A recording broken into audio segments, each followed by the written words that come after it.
Hello, everyone. I'm just checking in to watch and to say hello.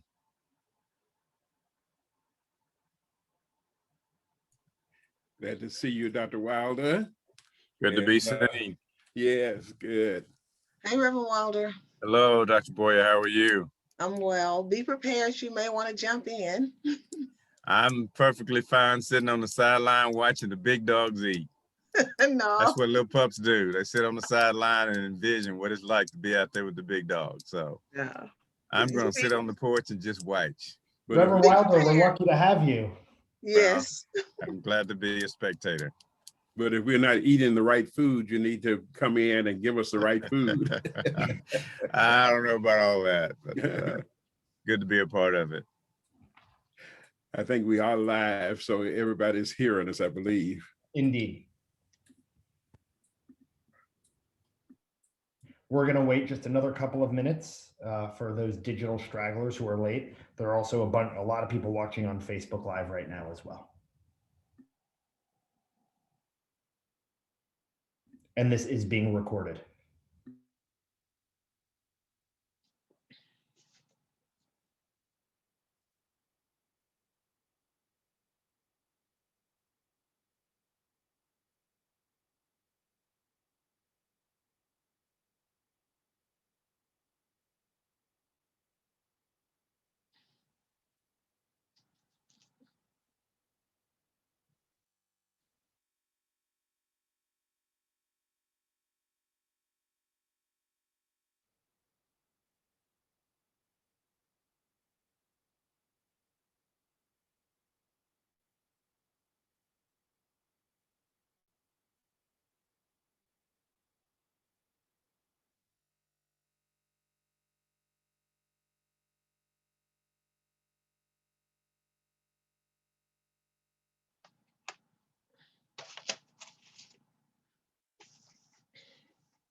Good afternoon for those of you on the East Coast. Good morning to those of you on the West Coast and everywhere else in between. We're going to get started in just another couple of minutes. We see people coming in now, both to the Zoom webinar and also to those who are watching on the streaming platform through Facebook. So if you all could please just sit tight.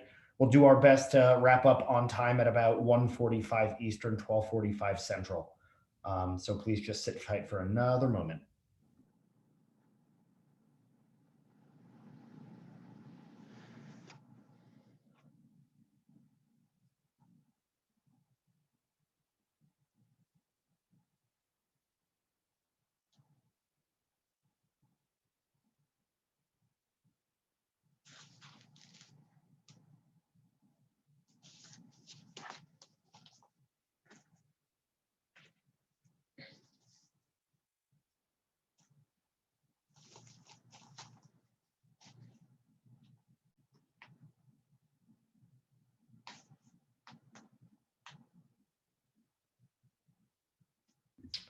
All right, good afternoon, everybody. Good morning. We actually have a couple people internationally, so good evening to those of you who are joining from around the world. Welcome to the third and our fourth, to our third of four Black History Month Civil Rights Field Trips, sponsored by TimeLooper and virtualfieldtrip.com. Today, we are incredibly lucky, as always, to be led for the next 45 minutes by our fearless moderator, Rashida Wyndham, who serves on the creative team at TimeLooper. And we are very lucky today to have our distinguished guests from Birmingham. We are joined today by two incredibly important institutions, 16th Street Baptist Church and historic Bethel Baptist Church from the community of Collegeville.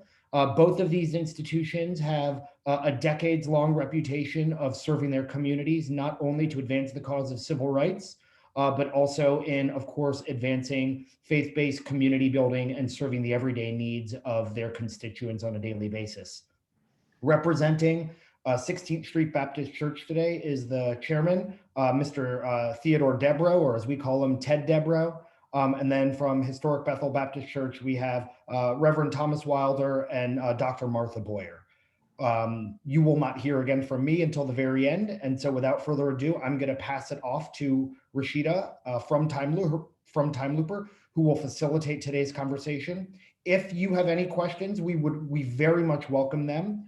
Please type the Q&A button on the top of your control bar as you're moving through the next 45 minutes and simply type those questions in, and we'll do our best to get to them either through the course of the conversation or at the end, depending upon the nature of the question. So without further ado, Rashida, I will pass it off to you.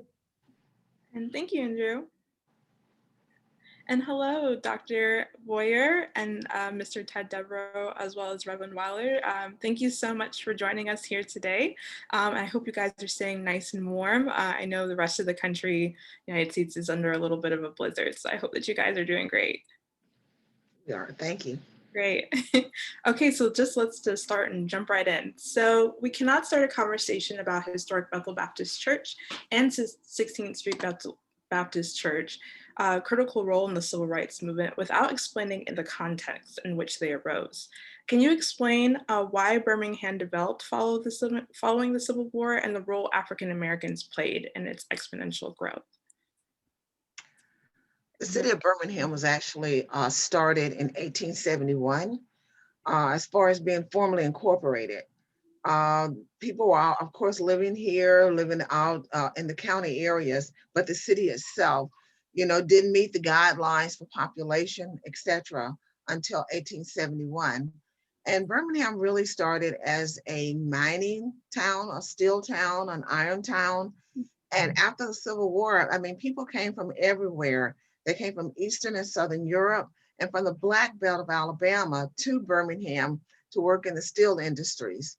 Here in Birmingham, the three main ingredients necessary to make steel were found in abundance. So Birmingham was a city of hope, a city of promise for everyone, no matter where you came from. The idea of finding a job in a coal mine, in a steel mill was really great. And one of the largest employers in Birmingham in its early history was a place called Sloss Furnaces. And for me, I often refer to Sloss as being an industrial plantation because once you got a job there, you could actually live on Sloss and never go outside of the confines of that particular industry. They had housing.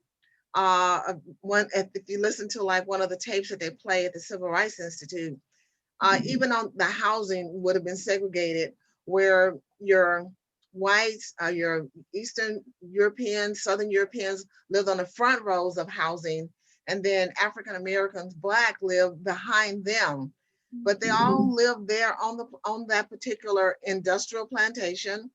You worked there, and if there happened to be like a need, something goes wrong with one of the furnaces during the night, they had a rouster who would come around and blow a horn to wake everybody up to go work to fix whatever the problem may have been. They provided a dry goods store and also a store where you could buy your groceries, and they had their own money. It was called clackers. So if you got sick, there was the doctor, the clinic, they had schools for the children. So it was like everything you think you could possibly want could be found in Birmingham. And in places like that, they would call them company towns. They were all around the area. So people lived in those particular communities. The iron and steel industry begins to just take off amazingly, so much so that Birmingham was nicknamed the Magic City. Everyone is going, oh gosh, it just grew just like magic. So we look at the growth of the city, we look at people coming in, and we realize that everything was structured in such a way that there were certain jobs in coal mines and at your iron and steel furnaces that were just strictly for Black people. A Black person generally earned 25 cents an hour, and they were glad to get it because that was still better than being a tenant farmer. So every day at Sloss, according to their history, you could actually have just hundreds of men lining, the gates trying to get in for an opportunity to work there. So because of steel, iron, and just the idea of hope, Rashida, that you can have a better life in Birmingham than if you were working, let's say, down in Selma, even in some parts of Montgomery, what we refer to as the Black Belt. And we call it that based on the rich soil for farming in the state of Alabama. Wow, that's really interesting. Yes, I'm sorry, Mr. Debro, did you want to say something? Well, I think Dr. Boyer has really covered it. I was going to explain the black belt to make sure that we didn't understand that it was a racial thing. It really was the rich soil, and Alabama really had been a state of agriculture, really with the slavery and all, and now moving toward industry and moving toward the steel industry in Birmingham. Many Blacks really saw Birmingham as a city of hope, to really kind of renew themselves and to move forward in their lives. 16th Street Baptist Church was really established about 2 years after the city of Birmingham was founded in 1871. 16th Street was known as the first colored Baptist church, and it was established in 1873. So as Blacks moved, colored really moved to Birmingham, they also moved many of their traditions, many of their ideas, many of their lifestyles, and established churches, and as well as their life centered around their residents in the city. Birmingham really was owned by the Elerton Land Company, and so they gave land to various people, and gave so much land to Blacks, and they gave so much land to whites. And so in giving that land, it was given in such a way that there was a division, decided a segregated division in the disbursement of that land. 16th Street as the first colored Baptist church really first was located though in a division in the downtown area right at I think it was 5th Avenue and 12th Street, which was right in the city center, that they finally decided where they would build their businesses and all. And so there was a contract with the Elerton company that said that if you did not use your land for the purpose that it was given for, then it would revert back to the Elerton. But because the city was growing, and because they really wanted the first colored Baptist church not to be in the center of the business district that was growing, they offered some land to 16th Street, the first colored Baptist church, right on the corner of 16th Street and 6th Avenue North. And that's where we are currently located. And our first church was really built in that space in 1884. So speaking of this, and speaking about segregation within Birmingham, and I guess within Alabama as a whole, would you be able, both of you, to explain the dynamic between Black and white communities in Birmingham in the later part of the 19th century? And then how did those dynamics shape the need for the role of the Black church in the community? It's important for everybody to remember that after the Civil War, as a condition for Alabama being readmitted to the Union, they had to redraft their constitution. So Alabama would end up drafting 5 constitutions, from like 1865 on until our current constitution, which was drafted and approved in 1901. Initially, Alabama, right after the war, everything seemingly was going to go well. The 15th Amendment is passed, Black men gain the right to vote and are actually elected to the legislature here in the state of Alabama. And then gradually over time, as I mentioned, these 5 different constitutions, Alabama will finally get the 1901 Constitution, which strictly, just slowly took away all the rights and everything gained during Reconstruction. So as a part of that, the state crafted this new constitution in such a way that all the right to vote is lost, all of that is gone. And then they institute what are referred to as Black codes, a series of laws that greatly restricted what Black people could and could not do in the state of Alabama. Everything was segregated from birth until death. And some of these laws were so restrictive, Rashida, that there was even a law, I think this was maybe around 1905, that required that every Black person, every adult person, even if you were a teenager, and I'll talk about that as well, but that everybody had to have a work contract by the 5th day of January. And it was, to me, it was like, once again, being re-enslaved, because if someone walked up to you and they said, okay, well, Martha, where's your work contract? I had to pull it out to show that I've got a job, I'm working for Mr. John or whatever it is I'm doing. But those kind of restrictive practices that made sure that everybody was doing something, but it held people, really in a different kind of slavery, because you were still tied to somebody, some job, somewhere. And if you decided you were not going to sign that work contract, you could very well be arrested and then forced to go and work for that person for free because you could not produce your work contract. Another thing that happened is that if a person, and generally this would be white people, felt that someone, if they said, oh, well, Reverend Wilder is not a good father, he's not taking care of his children, you could actually go to court and then ask the court to give you, a white person, charge of these Black children, and you were promised that I'm going to raise them in such a way. So everything becomes criminalized. The idea of standing on the corner talking becomes criminal, in terms that you're a vagrancy. And I can remember Reverend Shuttlesworth saying, speaking to a group of teachers I was working with, that he was actually arrested on a charge of vagrancy. And that made, at the time, I really didn't get it. I said, okay, so you go down, but no. If you're arrested for vagrancy, then that meant that you could be forced to go and work in a coal mine, forced to work on the roadways, digging ditches, whatever else.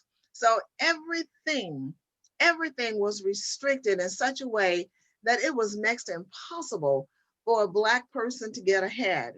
And I remember Reverend Wilder, he may want to talk about this, that in the town where he grew up, Reverend Wilder, you remember telling me about the laws that restricted people from passing whites on the highway? Yeah, my uncle and my parents both verified that during the times that they were coming up, that even if you were in a hurry, if there was an emergency, if your wife was pregnant, was going into labor, you could not pass a white person in your car if you had a car. My uncle also tells a story that the car that he had, he was always an entrepreneur, was a very, very nice car. And one of his white friends in the community told him he had to sell the car. And he asked why. And he said, because most white people in this town cannot afford that kind of car. And so a Black man shouldn't have one. So in order to stay in his community, he had to sell his car. And that was just part of it. It was expected. It was very, very much accepted. Thank you, Dr. Boyer. Mm-hmm. That was one of those stories. And like I said, every day there are always signs saying, colored, white. So you're constantly this idea of fear, intimidation, the idea of low self-worth. All of these things were practiced on a daily basis. And we're going to come to the whole idea of the role of the church, then trying to help eradicate some of that. But it was just every day, a constant reminder, always in your face, always the laws that said you can't this, you can't that, you can't sit here, you can't drink from this fountain, you can't buy food here, you can't go into this grocery store unless you got your maid's uniform on. If you go to the doctor, you be prepared to wait until the end of the day. Initially, there were very, very few Black doctors. And if you had to go and see a doctor and the doctor was white, even if you got there, you're the first patient there at the doctor's office, you will be the last person seen because the doctor would treat all the white patients before they ever treated a Black one. So if you look at, and I'm hoping the people in your audience understand this daily intimidation, this daily threat of being arrested, daily being made to feel that you're not as good as, and then backed up by law. And if the law didn't get it, then the intimidation of organizations like the KKK, the White Citizens Council, always backed up with fear, always backed up with lynchings, things of that nature. And it made it very difficult, I think, in the early 20th century for Black people to live unless you found some way to exist, kind of, I want to just say, on the other side of the color line, because the line was always there and you dare not cross it. Right.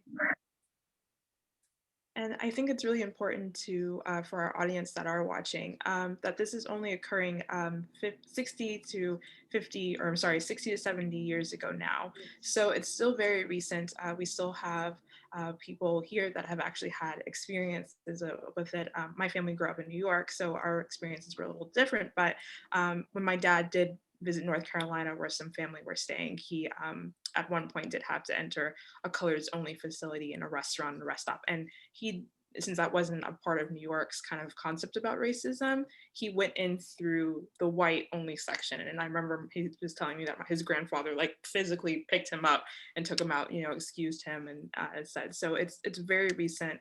And I think it's really important to note. Rashida, let me add something. Well, let me comment on something Dr. Boyer mentioned earlier, and that is some of the places where you worked had their own currency. And so some of your students or some of the people may be thinking, well, you just save enough money and you get out. Well, if you're working in a company store or a company town, they paid you in their currency that was only good at their stores. So it was not that, they may give you part dollars and part of their system. My mother also came up in a community where that was part of the way they were compensated. So you worked at the store, or you worked on the plantation, they paid you partly their currency that was only good at their stores. Well, they didn't pay you well to begin with, and then when you went to their stores, they were overcharging you. So you were in this vicious cycle, and there was no way to get out, and there was nobody to complain to because nobody listened to Black people, and there was very little ways that you could protest or do anything else. So it was not just a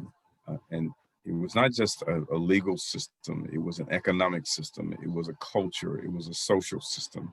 And there were those that even tried to make it a religious system, because they would go to the Bible and say, well, look, the Bible says in Genesis that, because Noah's son looked upon his nakedness while he was drunk, then he was cursed. And so all Black people are cursed. And this is our God-given right to keep them in that position. So wherever you looked, you faced that. And I want to say, Rashida, that it was really a way of life. And because it was so embedded in people's minds and in their lives, it was readily accepted by many people. I think as we get into a discussion really of 16th Street and Bethel, I think you're going to see how there was probably more of an acceptance of the lifestyle in the 16th Street environment versus the everyday working class that we had up in Bethel. And I think we're gonna see that contrast and the difference in lifestyles in the city versus Bethel being up in the working class part of Birmingham. The park that you see in my background, I'm sure some of you see, is Kelly Ingram Park.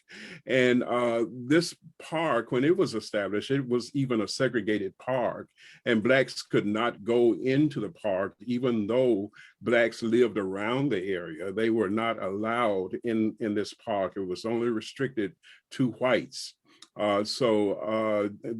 As we look at the Civil Rights District in Birmingham now, as we look at the park really across from 16th Street, we see that reminder that there was this lifestyle, that you had restrictions, and there were certain places you didn't go. There were certain things you didn't say.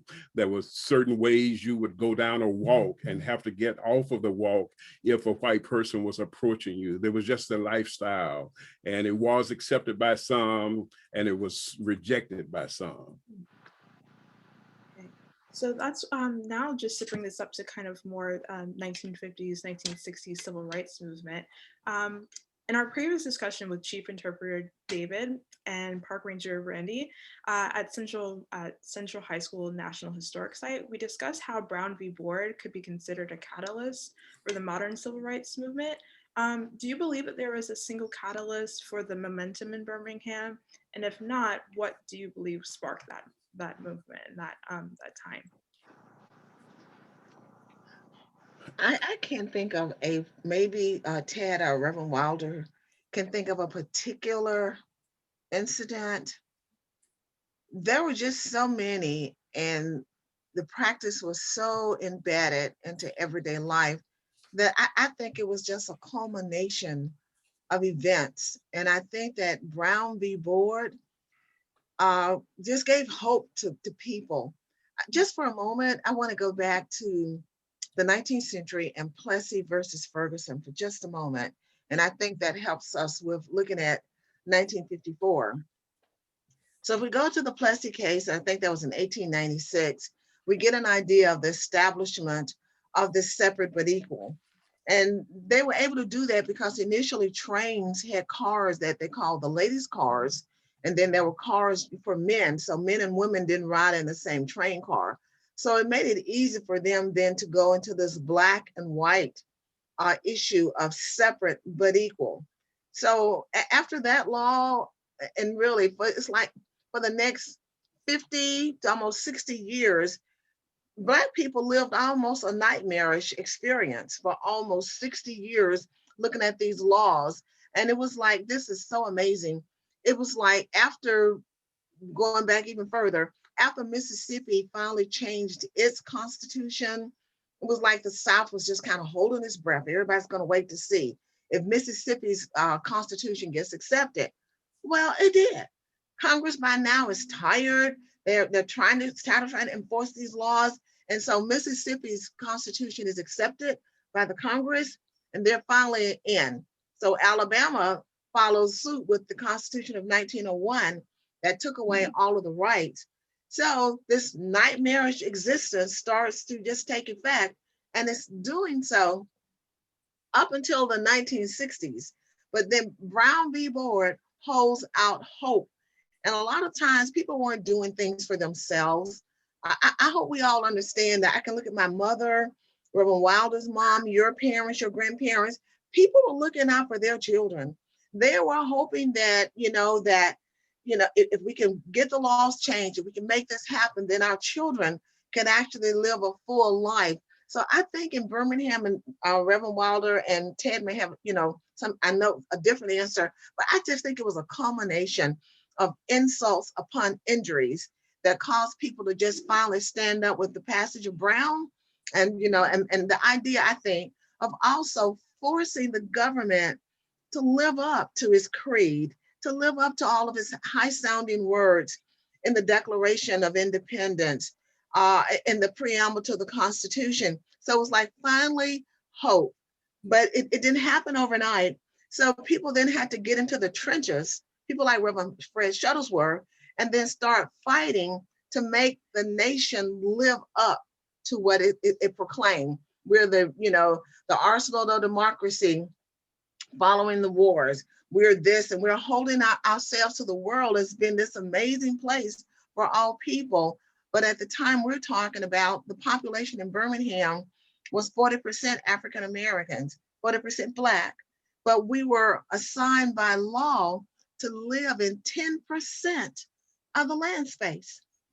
Birmingham, it grew in a centrifugal growth pattern. We're talking like a central section downtown. Then as the circles continue to expand and grow out, then we get communities like downtown where 16th Street is. Then we get into the working area where Bethel is. But the growth keeps going, but always the laws.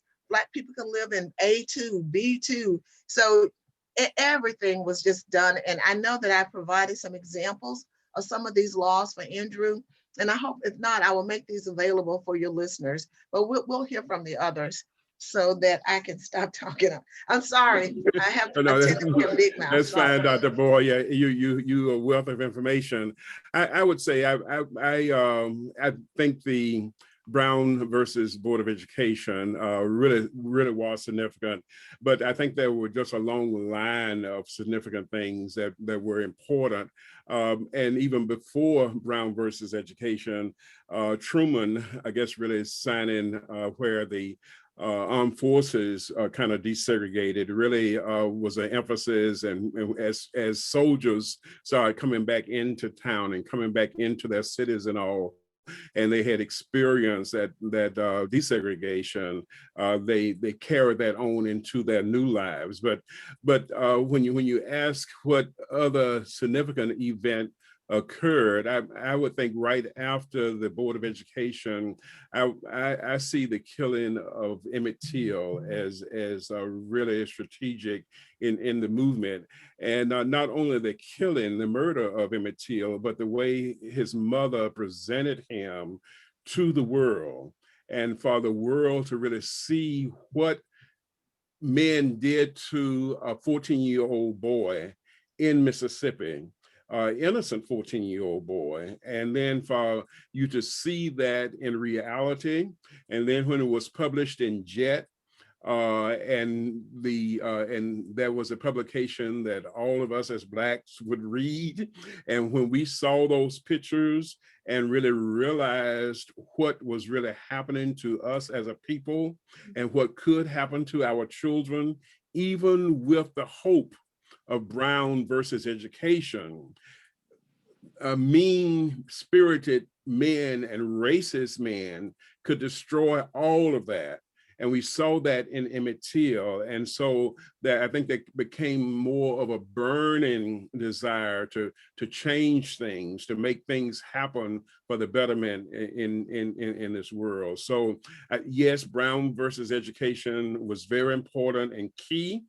Following that, the Emmett Till, and then just coming all the way down the line to the bombing of 16th Street and the protests and all of that, just really kind of highlighted that whole movement. So I wouldn't say that there's really one thing, but a series of things, as Dr. Boyer has said. And a key point in that, though, is that when you look at it, you see what Christ said, and a child shall lead them, because in the most part, these were children.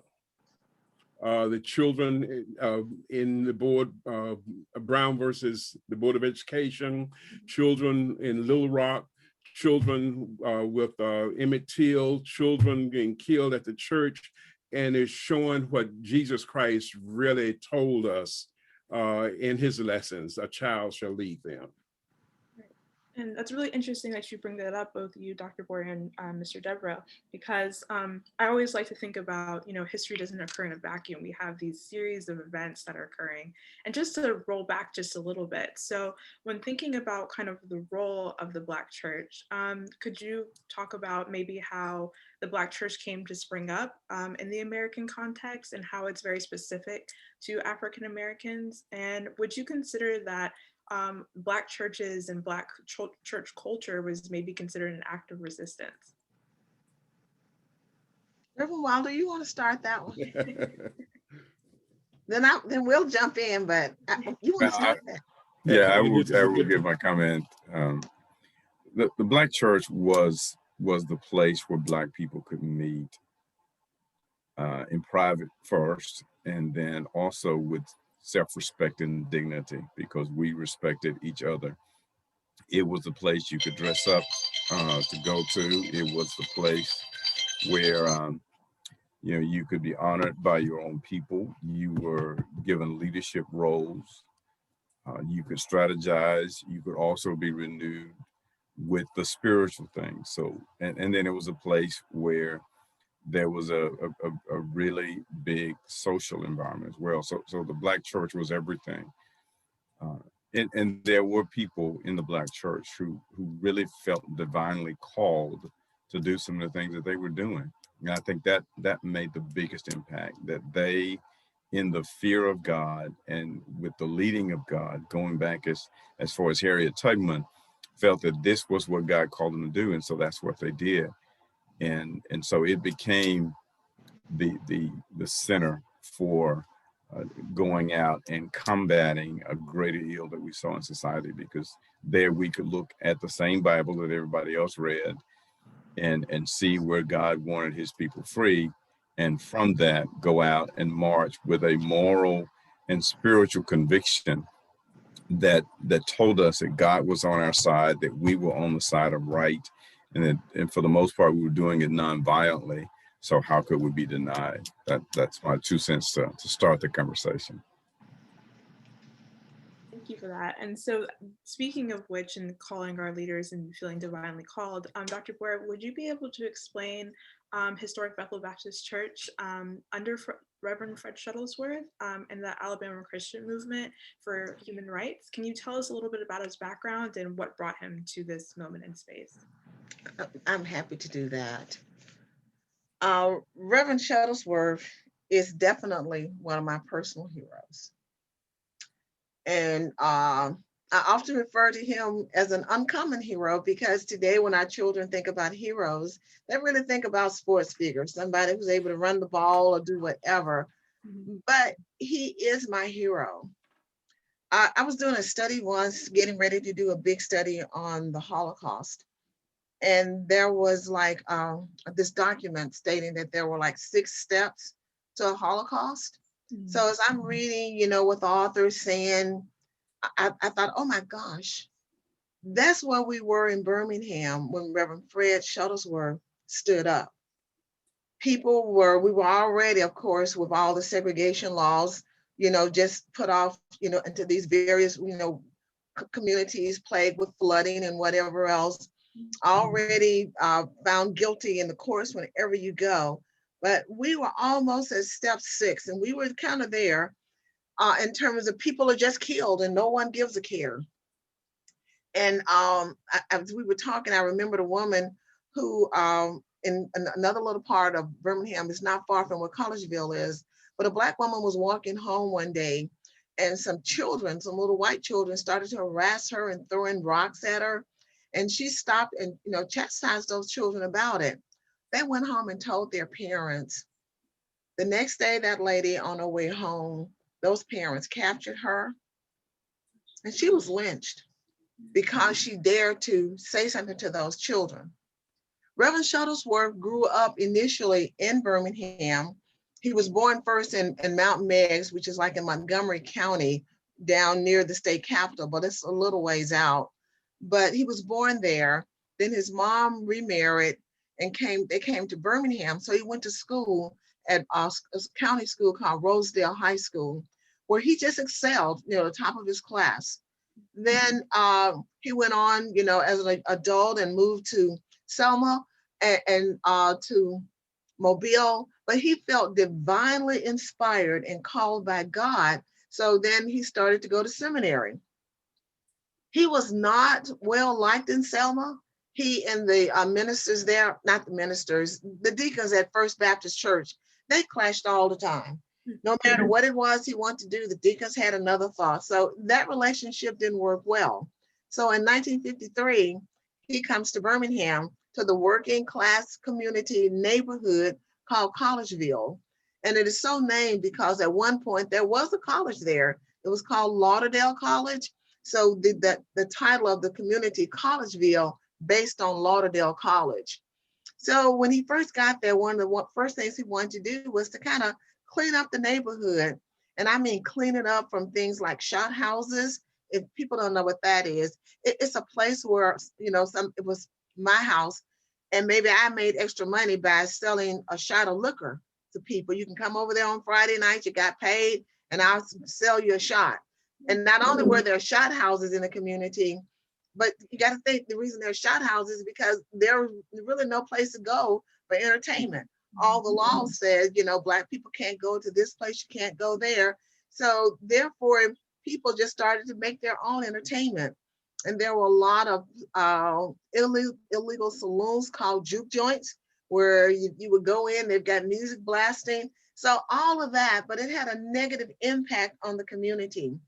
So Reverend Shuttlesworth, new pastor in town, decides she's going to go down and talk to the police about doing a better job of policing and cleaning up the neighborhood. It's amazing how God works. He goes down, he tells what he needs and his desire for the community. And Rashida, they laughed him to scorn. It's like, do you think we really care what goes on out there? So because they did not care, he became almost at one point a committee of one to clean up the neighborhood. He gradually got started, and then before that, he starts working with the NAACP. He starts working with civic league organizations, still trying to clean up the neighborhood. And then he becomes the state president of the NAACP. After the Brown case, officials in the South are kind of scared. They're thinking if the NAACP continues to win cases like this in the court, if we're not careful, they're going to destroy our way of life. So all of these state governments like Mississippi, Tennessee, Georgia, North Carolina, they all made laws, and they said that any organization, the state organization, had to turn in its list of members to the state. Reverend Shuttlesworth knew that if he gave up the names of the people who were part of the NAACP, they were going to catch it on all sides. If you wouldn't be able, if you had a loan for a bank for a house, they may decide to call in your loan. You wouldn't be able to get a job. It was so much that he refused to do it. So Alabama then declared the NAACP a foreign corporation. And back then, we didn't let foreign companies operate in Alabama. Today, we go out and we try to bring those companies in. We'll give them millions of dollars to build something in our state. But back then, it wasn't going to happen. So in writing the new law, Alabama made a mistake. They said that if an organization was a religious organization, or if the organization was a literary club, they didn't have to, present their list of members. Reverend Shuttlesworth was a brilliant man. Even today at Selma University, where he went to seminary, they still say he has the highest grade point average of anybody who ever attended.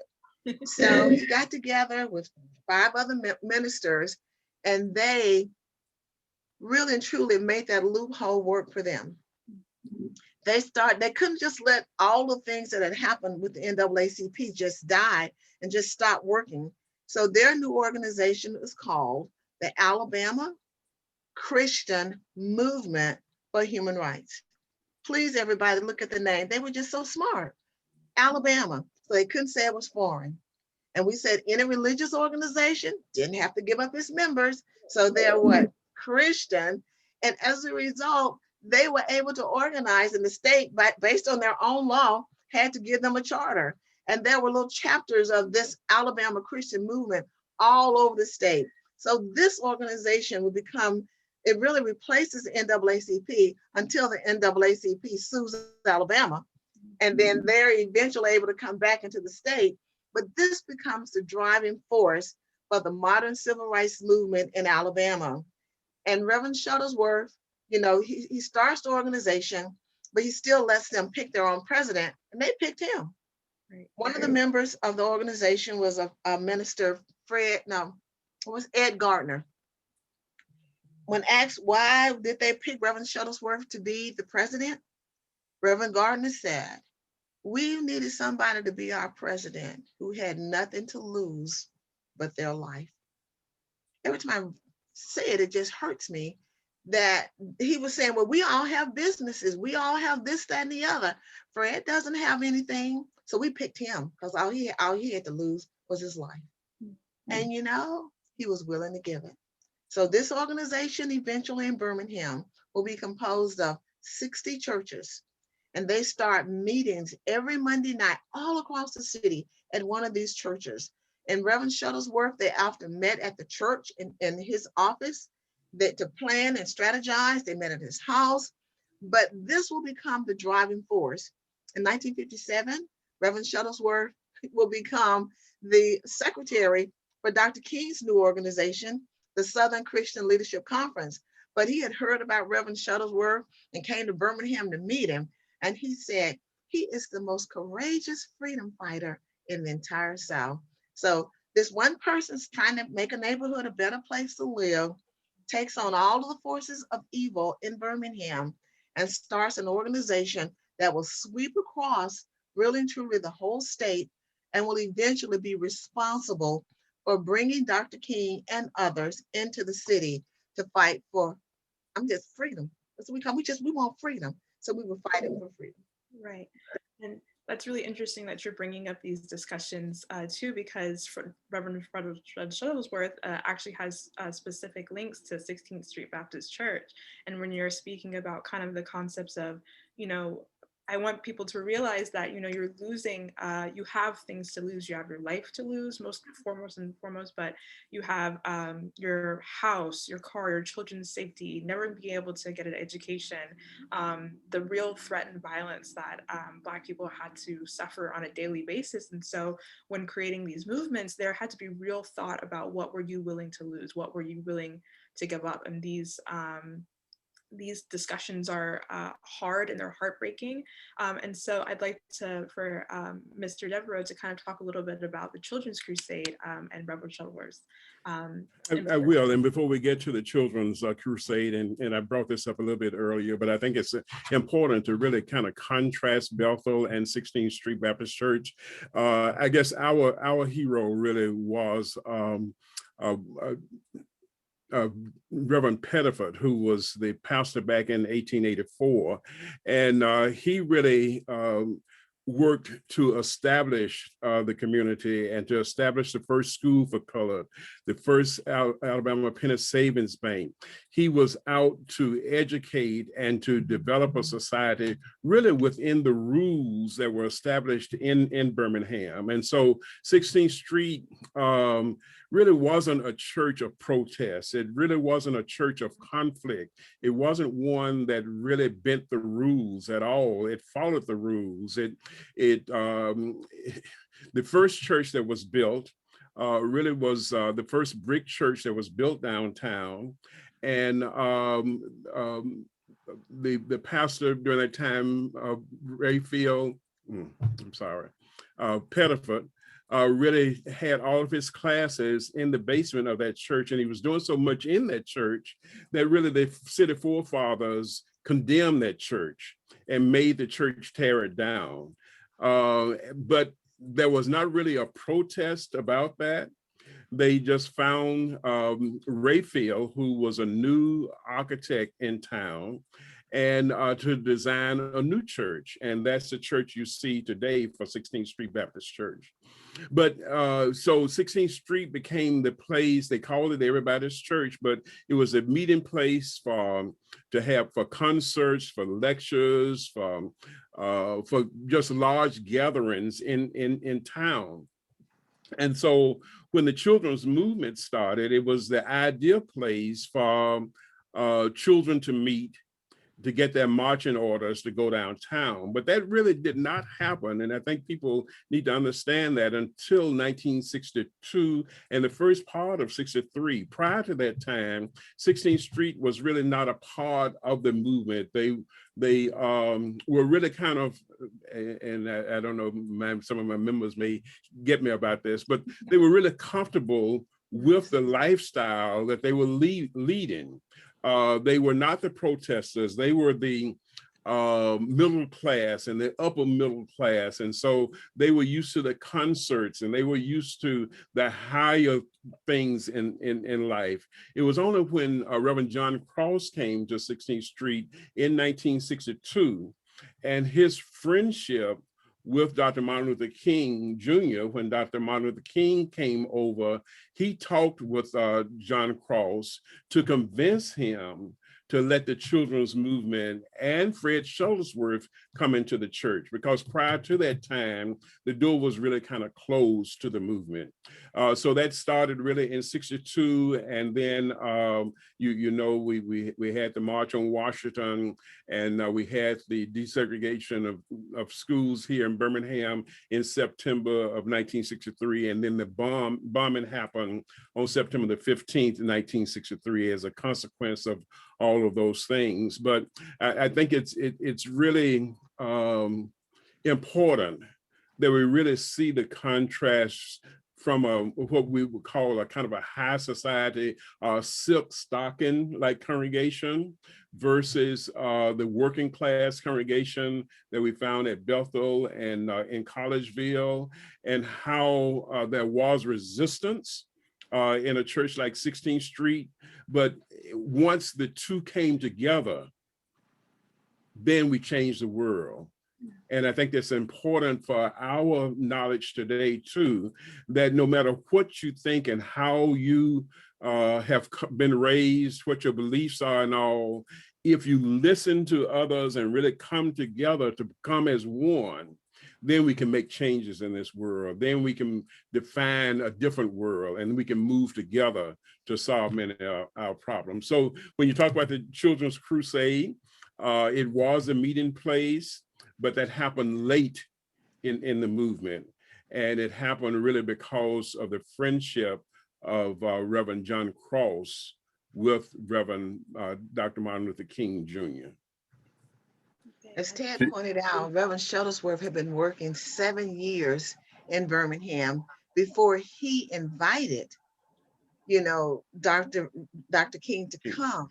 And as Ted said so beautifully, Reverend Shuttlesworth was not well liked by kind of well-to-do, something I read called, upper class people with money or whatever else. They thought he was too out there, too in your face. And when he talked about having a religious experience, feeling that God had called him to do this, for them, that was just that was just too much. So no, we don't want to have anything to do with him, but it didn't stop him. He was still able, to eventually pull together 60 churches all over the area. But it was a hard fight, but he never, ever stopped because he felt divinely called to do that. Reverend Wilder? Yeah, Rashida, I was just going to comment that there are times that we feel like if you're not on one extreme or the other, that you're not contributing. And Mr. Debro said it very eloquently. It did take both sides. There are those who march in the streets, but then after we march in the streets, there has to be someone to step into the opportunity that was created. I remember many, many years ago, the Shoal Creek incident with the PGA. There was a PGA tournament that wanted to come here, and Shoal Creek was the hosting golf club, and they did not at that time have any Black members. Well, Dr. Abraham Woods and several other people, raised a lot of awareness to that. But then it came to the point where Shoal Creek said, we're open. And then there was a mass scramble to find somebody who wanted to step into the door who qualified. And my point is that, yes, it takes both. That there has to be people who march in the streets, who open the door. But then there also has to be people who are ready, willing, and able to step into those doors once those doors have been opened. And so everybody is a part of the movement. Some may have been in the streets, some may have been in the boardroom, but it took both. And I think we don't need to lose sight of that. That's a great segue into kind of my discussion that the bombing that happened at 16th Street Baptist Church really brought the churches of Birmingham, the world, to kind of collectively think about racism and segregation and violence that African Americans have for just simply wanting to live. And so a question that I have for everyone here is just, could you talk a little bit about the reconciliatory efforts to address racism and hate groups in Alabama and the importance of community during the periods of healing during this time, as well as how the church is influenced in that? And also, just to give a brief, I know we're a little bit over time, so for those that cannot stay, it's being recorded, you can watch it again, but I think we'll go until about 2. So I just wanted to have those questions because, we're now kind of in our newest reiteration of Black Lives Matter. We're calling this, a lot of people are calling this now the second civil rights movement. So I'd like to just maybe talk a bit about how the church is kind of engaging in these groups and how community in the church are very important parts of healing. And whoever wants to jump in. and I'm reluctant to really jump out there to start this conversation. But the Sunday school lesson on the Sunday that the church was bombed was a love that forgives. And so from our Christian heritage, and from our lessons in Sunday school, we always want to forgive. We want to turn the other cheek. We want to go the other mile. We want to give our cloak as well as our coat.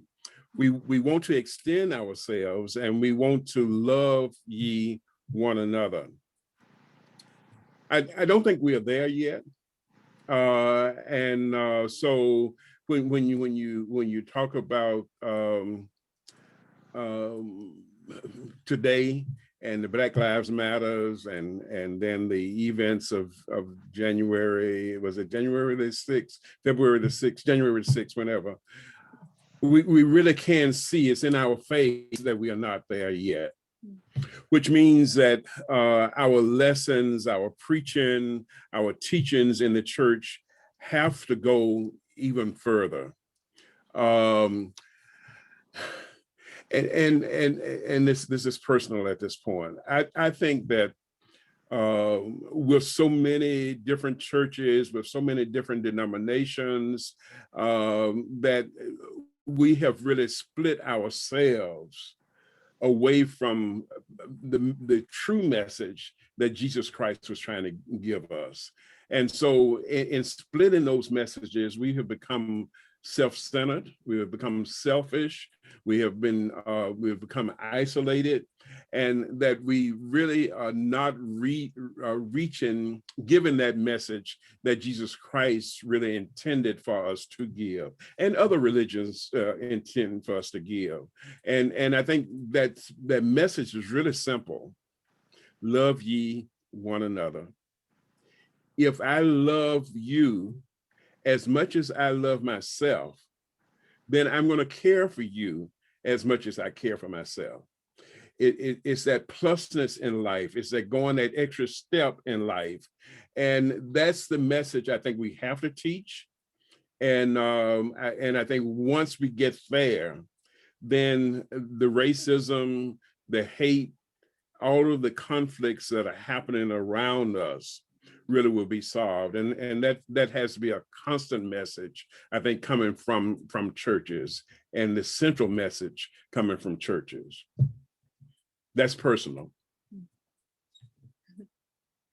Yeah, and what's really interesting is that a lot of the times, I don't know if anyone's heard this saying that Sunday is the most segregated day in America, because a lot of the times that we're going to various different churches. And so one question that maybe I had, and feel free to answer transparently and candidly, would be, how can predominantly white church leaders learn more about anti-racism and have these discussions with their congregants? A lot of the times I know it's looked to us to kind of be the mouthpiece, but what would be some maybe suggestions that people can kind of take, and not just church leaders, and you're going to church, but you're moving these kind of lessons that you learn in the church into your daily lives. So it's not just within this physical building, you're going and you're interacting with people in the grocery store, in your schools, on your job, and things like that. So would there be any suggestions that you can give to anyone? I'm going to ask Reverend Wilder to respond to that question based on some things that he's doing with churches within the city of Birmingham. One of the things that we're trying to be intentional about is what we call proximity, and that is getting people close enough to someone that's different from them so that they begin to see, in essence, they're just like me, other than skin color, maybe race. There are good-hearted people, I think, that have been fed lots of lies and lots of fears. And when lies and fears commingle, they become a catastrophic environment. They really do. And so that's what we're facing. And those who like to keep people apart, who like to stir up things, that's what they feed. Even there's a so-called scientist back in the 1700s by the name of Friedrich Blumenbach, who came up with the race codes initially. And one of the things that he did was to categorize them based on his idea of who was the smartest and who was not. And of course, the skull he found in the Caucasus Mountains, which he eventually called Caucasian people, he listed as the smartest. Well, the church adapted that, even though there's no scriptural evidence to that at all. People began to adapt what they wanted to adapt so that they could justify what they wanted to do. Well, what we're trying to do in the community is bring everybody back to, from a Christian standpoint, the Bible, to look at what the Bible says. And it says that out of one blood, God made all men, and it does not differentiate in terms of who's smarter or who's weaker or anything like that. It looks at all of us as in need of God's salvation, all of us in need of the work of God, of redemption in our lives. So what we do as ministers and some lay people, we get together and we talk about issues. We talk about, and we do it via Zoom. We talk about things that are going on, and we talk about one of our church partners is a white church from across the mountain. Right after President Trump was elected, we talked about how Black people saw President Trump's election and how white people saw it. Even before that, we talked about race before President Obama left, and the issue of race and all that. So we're trying to get close enough to each other to at least listen. We may not completely understand, but you come closer to understanding if you listen. But if you are afraid to at least listen, there's nowhere in the world you can understand. So that's what we're starting. And I think it's really important to think about kind of now that we're within this newest movement. Would you all be able to, William, talk about kind of the lasting legacies of historic Bethel Baptist as well as 16th Street? I think that'll be our final question. I know I've seen some chats, but maybe kind of think about kind of this legacy that is kind of we're imparting on our newest generation for those that are kind of within the midst of it on the ground, as well as those that are going through those open doors. Rashida, I think the legacy of Bethel and 16th Street is a legacy that is really changing the world. In 1963, President Kennedy had been kind of like on the fence about issues about race, integration, on the fence until Birmingham. When the images from Birmingham just invaded his life, the life of people all over the world, every day, every night, children being washed down the street with fire hoses, and just seeing all of the things, the dogs attacking people, it caused the president to move out of his comfort zone. And I'm hoping that as we continue to do what we're doing, people will move out of their comfort zone and do more of the things that Reverend Wilder talked about. In 1963, President Kennedy made a bold move after seeing some footage about Birmingham.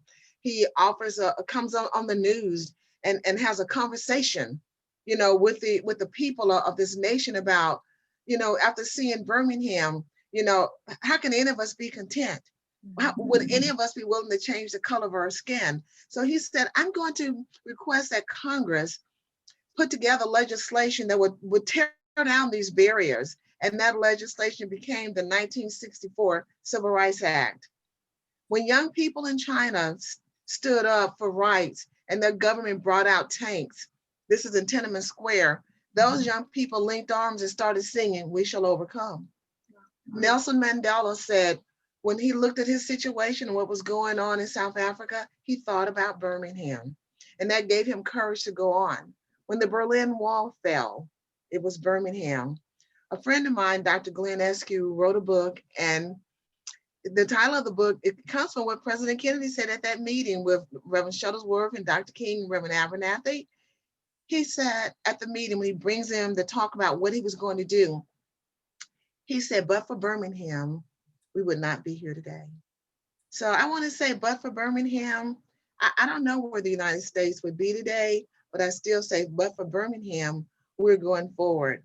Our legacy, it has the ability to change the nation and inspire constantly similar movements around the world. And I would say, and sorry, Mr. Debro, what were you saying? Oh, hello. Sorry, did I lose you?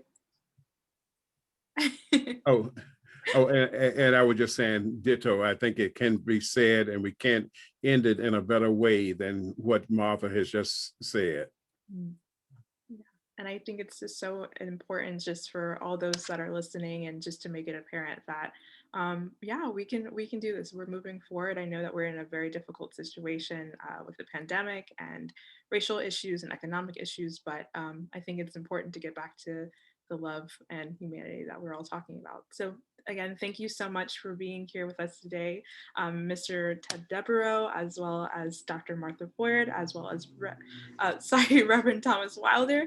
Thank you so much again for being here with us and having this wonderful, brilliant chat. It's been awesome. And for those that are still watching, we have our last and final discussion with Historic Tabernacle Baptist Church discussing voting rights. So we'd love to see you there. And again, thank you so much for your time. Additionally, we do have our virtual field trips with both 16th Street Baptist Church and Historic Bethel Baptist Church. So for the teachers there that are interested in learning a little bit more, for our heroes sitting with us here today, feel free to sign up and we can have that discussion as well. Thank you. Thank you. And thank you all so much for joining.